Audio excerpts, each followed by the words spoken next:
विश्व हिंदू परिषद की राष्ट्रीय योजना अनुसार प्रतिवर्ष लगने वाले दुर्गा वाहिनी के प्रांतीय शौर्य प्रशिक्षण वर्ग मालवा प्रांत के प्रथम वर्ग का नागदा में शुभारंभ हो चुका है। इस प्रशिक्षण वर्ग में पूरे उज्जैन संभाग की 400 से अधिक बालिकाओं को महिला शिक्षिकाओं द्वारा प्रशिक्षण दिया जाएगा। इस प्रशिक्षण वर्ग का समापन दिनांक 24 मई को दीक्षांत के साथ समापन होगा। इसी कड़ी में अलग अलग प्रकार के सत्र में तीसरे व चौथे दिन का प्रशिक्षण समाप्त हो चुका है। विश्व हिंदू परिषद दुर्गा वाहिनी का मालवा प्रांत का 7 दिवसीय शौर्य प्रशिक्षण वर्ग नागदा के लक्ष्य इंटरनेशनल पब्लिक स्कूल में आयोजित किया जा रहा है, जिसमें वर्ग के चौथे दिन विश्व हिंदू परिषद के प्रांत संगठन मंत्री खगेंद्र भार्गव का हमारे गौरवशाली इतिहास पर मार्गदर्शन प्राप्त हुआ।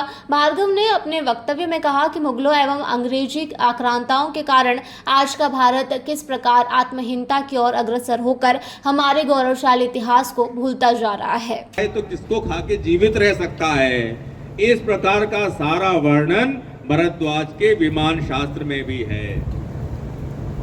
दुनिया के लोग कपड़े नहीं पहनते थे, ध्यान रखना, दुनिया को कपड़े पहनना हमने सिखाया है। इंग्लैंड जो दुनिया का पैसे वाला देश बनता है, उसकी 6 करोड़ की आबादी थी और 3.5 करोड़ की आबादी भूख से मर गई थी। इतने भूखे नंगे लोग थे ये 1500 के पहले।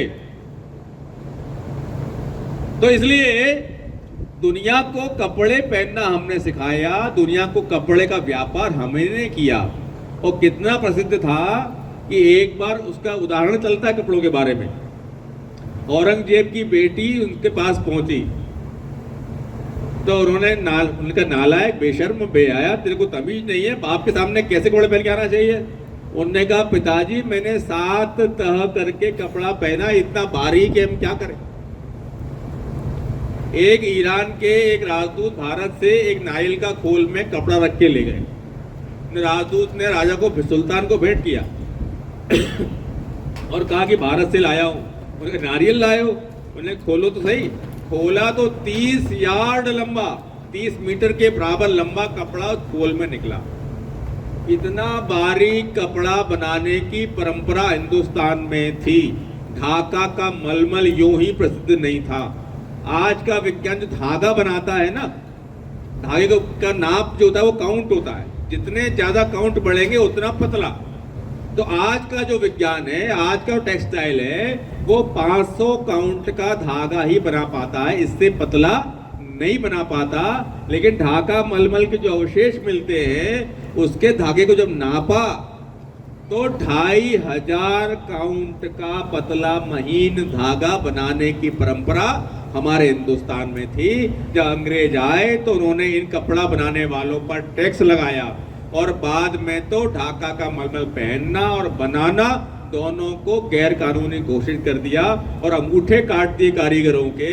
तो हमारे एक उत्कृष्ट कला की हत्या ये हमारे देश में हुई।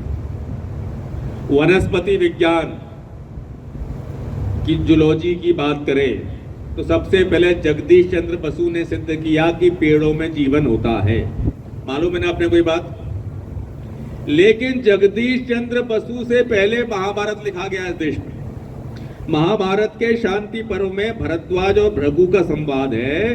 भरद्वाज जी पूछते हैं, वृक्ष देखते नहीं है, सुनते नहीं है, गंध का अनुभव करते नहीं है, स्पर्श का ज्ञान नहीं है, फिर वो चेतन कैसे?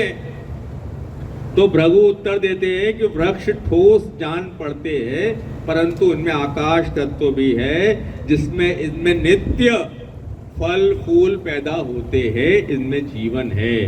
गर्मी से पत्ते सूख जाते हैं, इसका मतलब है स्पर्श का ज्ञान भी उनको है। और वायु अग्नि बिजली जो कड़कती है तो पत्ते झड़ जाते हैं, इसका मतलब है कि वो सुनते भी हैं। वृक्ष पे चारों ओर लताएं चढ़ जाती है, ऊपर रास्ता ढूंढ लेती है, इसका मतलब वृक्ष देखते भी है। और ऐसा और सिद्ध किया, वृक्ष जो है जड़ से जल पीते भी है, रसनेंद्री भी है, वृक्षों में जीवन भी है, ये हमारे महाभारत में लिखा है जी। और महर्षि पाराशर ने तो वनस्पति का वर्गीकरण भी किया है। वो वर्गीकरण आज के दौर के बराबर है।